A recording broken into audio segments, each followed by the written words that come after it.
Vois ta question. Vois ta question. Ouh là là. Et qui a fait les questions? Bonjour, bienvenue chez Retour des Montagnes Jaunes. Qui êtes-vous? Célia. Arnaud.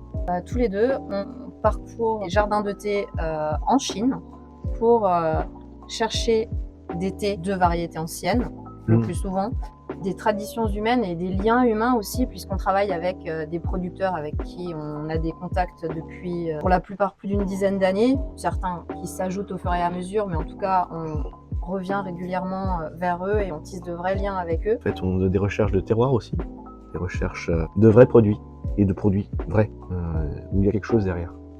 Envie de partager tout ce qu'on apprend, tout ce qu'on voit, parce qu'au final, on a beau parcourir les jardins de thé régulièrement depuis des années, à chaque fois qu'on y retourne, on apprend des nouvelles choses, on voit des nouvelles pratiques, on voit les choses qui évoluent aussi au fur et à mesure des années, et tout ça, on a envie de le partager. On le partage de manière très spontanée sous forme de podcast.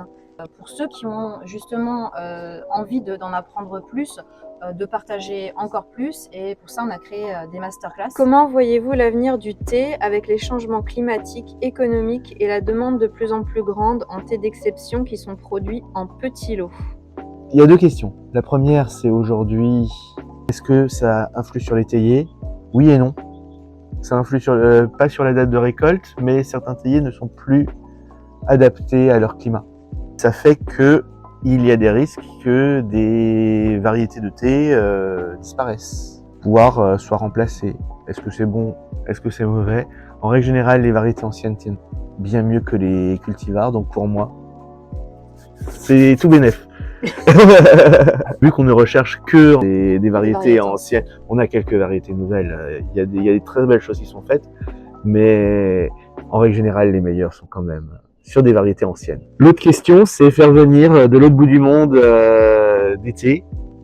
C'est toujours une problématique. On ne pourra pas avoir de thé qui ne vient pas de l'autre bout du monde. Si, maintenant il y a un peu en France, mais si on est amateur de thé, c'est comme un amateur de café.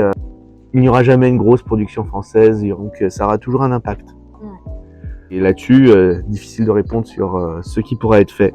Ce serait bien que la guerre avec la Russie s'arrête, comme ça au moins on aurait à nouveau le train pour faire venir des thés, et ce qui baisserait grandement notre empreinte carbone. La problématique économique.